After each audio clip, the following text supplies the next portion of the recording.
বোঝে না কিছু না। আসসালামু আলাইকুম, আপনারা সবাই কেমন আছেন? আশা করি অনেক ভালো আছেন। যে যেখানে আছেন সুস্থ আছেন, আলহামদুলিল্লাহ। আপনাদের দোয়া ভালোবাসা আমরা অনেক ভালো আছি। তো প্রতিদিনের মতো চলে আসলাম আপনাদের জন্য একটি নতুন ব্লগ নিয়ে। আর আজকের ব্লগটা স্টার্ট করলাম হচ্ছে বিকাল থেকে। তো বিকালবেলা হচ্ছে আমি তো রান্না বান্না করছি, খাওয়া দাওয়া করছি, কিছু কাপড় কাচ্ছি, সেগুলো ধুইছি। এরপর ছেলে মেয়েকে গোসল করাইছি, ওদের খাওয়াইছি, ঘুম পাড়াইছি। আর আমার মেয়ের শরীরটা ভালো না, জ্বর, শরীরে ঠান্ডা, এই জন্য একটু খ্যান খ্যান বেশি করে আর কি, কান্নাকাটি বেশি করতেছে, ঘুমাইতেছে না, অনেক কষ্ট হইতেছে। 2 দিন যাবৎ খুব কষ্ট করে দিনগুলো পার করতেছি। তো এর মধ্যে হচ্ছে আপু হঠাৎ করে ফোন দিছে, বলতেছে আমি ফোন দিছি। আর আগে ফোন দিছিলাম দুইবার না 3বার জন্য ধরে নাই, পরে হচ্ছে আবারও দিলাম। তো দেওয়ার পরে হচ্ছে আপু হচ্ছে ফোন ধরে নাই, পরে হচ্ছে আবারও ফোন দিছি। দেওয়ার পরে হচ্ছে আপু বললো যে খিচুড়ি রান্না করতেছি, আসেন খাই একসাথে বৈশা। তো খিচুড়িটা আমি অনেক বেশি পছন্দ করি, আর তার সাথে আমার ওরকম করে মন মানিয়ে হয় না কখনো, যে আর খুব কাছে আপু যাইতে জাস্ট ওদের দুজনকে নিয়ে যাইতে আর কি 5 মিনিটের মতো সময় লাগে, আর একা একটা মানুষ গেলে 2 মিনিট লাগে জাস্ট। তো পরে হচ্ছে আর আমার ছেলে তো বিকাল হইলেই মা আপু বাসায় যাব, আপু বাসায় যাব, মোরমকে ফোনে দেখলেই হয়, শুরু করে দেয়। বিকাল হলে ও চাই একটু বাইরে যাইতে। তো চেষ্টা করি প্রতিদিন না পারলেও 1-2 দিন পর বাইরে ঘোরাঘুরি করার। বাড়িতেও অনেক জায়গা আছে নিচে, ওইখানে মানে খেলতেও পারেও। তো আপু বলার পরে সেই কাজকর্মগুলো তাড়াতাড়ি করে করছি। এরপর হচ্ছে ও তো পুরাই, আমার ছেলে পুরো কান্নাকাটি শুরু করে দিছে, মা আপু বাসায় যাবো, আপু বাসায় যাবো। এরপর হচ্ছে ওরে নিয়ে গেলাম, গিয়া হচ্ছে সবার সাথে তো আর খাইতে পারি নাই, সবাই খাইছে। এরপর আপু আর আমি একসাথে বৈশা খাইছি খিচুড়িটা, আর খিচুড়িটা অনেক বেশি মজা হয়েছিল, খুব ভালো লাগলো। অনেকদিন পরে খিচুড়ি খাওয়া হয়েছে। খাওয়া দাওয়া করে হচ্ছে আমি আপুকে বললাম যে চলে যাই, কারণ আমি থাকার মতো প্রিপারেশন নিয়ে যাইনি। যাবো, খাওয়া দাওয়া করবো, একটু রেস্ট নেবো, এরপর চলে আসবো। এখন হচ্ছে আমার ছেলে যাওয়ার পর থেকেই মান্নাতের গাড়িটা, ওই গাড়িটা ওর ঠেলতে অনেক বেশি পছন্দ করে। ওই মানে যখনই যাওয়ার পরে ওই গাড়ি নিয়েই ও ব্যস্ত থাকে। তো যাওয়ার পর থেকে শুরু করছে, সেই যে মাঝখানে একটু খাইছে, খাওয়া শেষ করেও আবারও সেই গাড়ি ঠেলাঠেলি শুরু করছে। আসার সময় আপু কত দূর পর্যন্ত আসছে, মান্নাতের ওই গাড়ি ও ঠেলতে ঠেলতে আসছে। এখন হচ্ছে সে আসবে না, সে হচ্ছে থাইকা যাবে, মানে গাড়ি ঠেলবে, এই জন্য আমাকে টাটা দিয়ে পাঠাই দেয়। তো আমিও আইসা পড়লাম, কারণ আমার মেয়ের ওষুধ আছে। আপুকে বললাম যদি বেশি কান্না করে তাহলে রাব্বিকে দিয়ে পাঠাই দিন, ও আসবে না, ও হচ্ছে ওই গাড়ি ঠেলাঠেলি করবে, যতক্ষণ না ও হয়রান না হবে ততক্ষণ পর্যন্ত। যাই হোক, আজকের সুন্দর একটা সময় বিকালটা কাটাইছি, সেটা আপনাদের সাথে শেয়ার করলাম। আশা করতেছি আপনাদের ভালো লাগবে। যদি আমার ভিডিও ভালো লাগে অবশ্যই সাবস্ক্রাইব করবেন, লাইক করবেন, কমেন্ট করবেন, শেয়ার করবেন, অবশ্যই সম্পূর্ণ ভিডিওটা দেখবেন। সাথেই থাকুন, ভিডিও দেখতে থাকুন। এই যে আমার বুড়ির কোনো কাজ নাই, দেখো কি করতেছে। সব মানে ওর সামনে যত কিছু পায়, জামা কাপড়, ও হচ্ছে সব মুখের ভিতর ঢুকায় দেয়, মুখের ভিতর নিয়ে হচ্ছে ওর কাজেই এটা।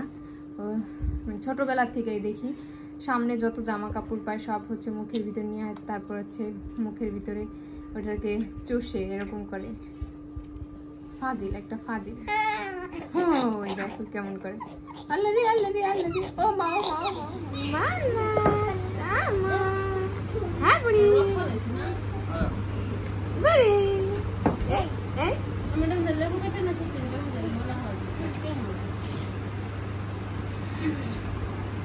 কেমনের কিছুই নাই।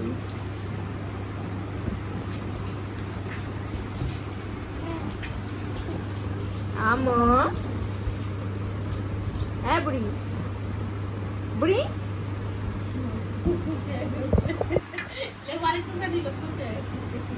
হ্যাঁ তো লেবু খাওয়ার নাম 100।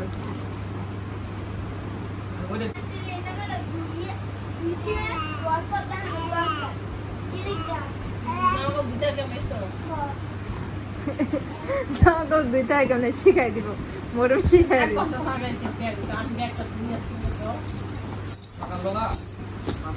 জামা না লিপস্টিক আছে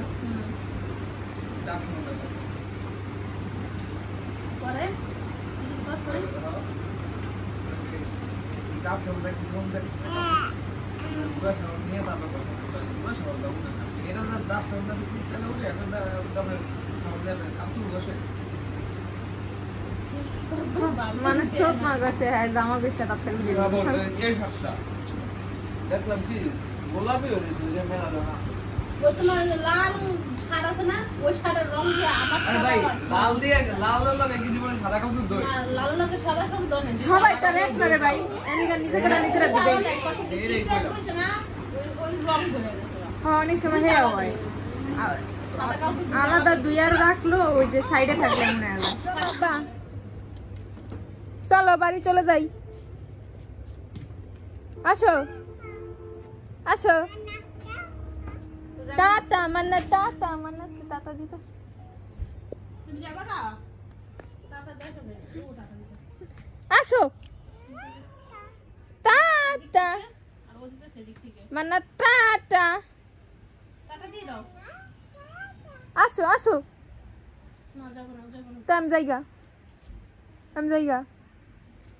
জায়গা তুমি থাকো মান্না টাটা আসো আসো আব্বা আসো তাড়াতাড়ি আসো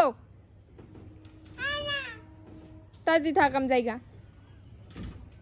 জায়গা টাটা আসো গাড়ি নিয়ে আসো ওই দিকে বসাই গাড়ি নিয়ে আসো হাঁস মুরগি কবুতর কি আজকে বাইন্দা রাখছেন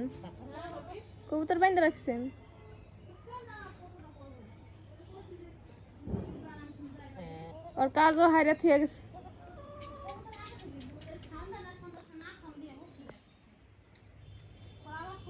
কি না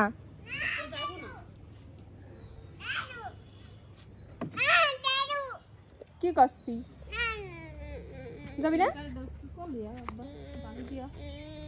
তা তুই থাক না রে পিছু না এদিকে পিছু না উড়ে দেখা সরো আসো সামনে থেকে সরো এদিকে ওই ফুফুর কাছে যা এদিকে হ্যাঁ এন হ্যাঁ এবার দাও আই তো হুম বোঝে না কিছু না ইস কি খুশি গাড়ি ঠেলতেছে খারাপ ধোকা দেওয়া বলে হাওয়া দেন না ধাক্কা দাও ধাক্কা বালিতে ঢুকছে ভাই তো তুমি ছাড়ো তাহলে আমি নেই বাই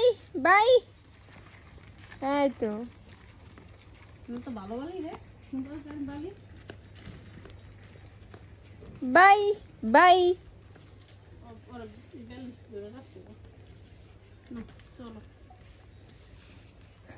বুড়া তুমি আসি যা গাড়ি ঠেলতে আর বেশ মজা লাগছে কতক্ষণ ঠেললো এরপর মন বলে তাই কো ভাই এদি ঘুমাইতেছে ভাই ঘুমাই আসো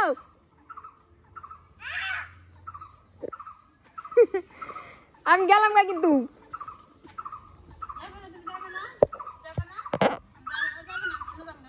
আমি জায়গা আইবে না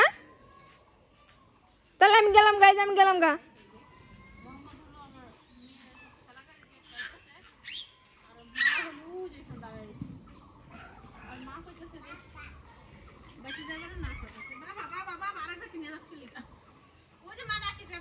আসো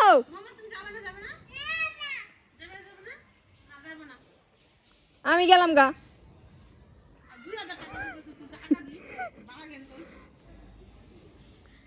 এই যে আমার কলিজাটা চলে এসেছে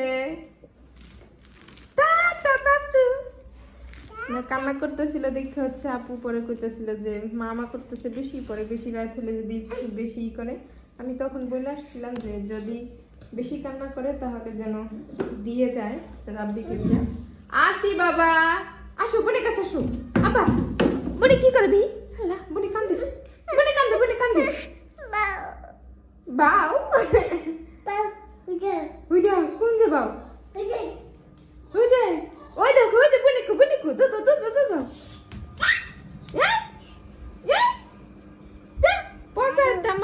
পচা মাই খালি কান্না করে ওঠো উপরে ওঠো আব্বা দাও ওখানে যাও না আগুন ওটা কয়েল জ্বালাইছি, মশা লাগবে না? ওঠো ওঠো উপরে ওঠো। আরে চলো চলো চলো ঘুমাইতে ঘুমাইতে, ঘুমাও ঘুমাও সব। তোমার জায়গা কোনটা? তোমার জায়গা কোনটা? এটা কোনটা? 22। ঘুমাও।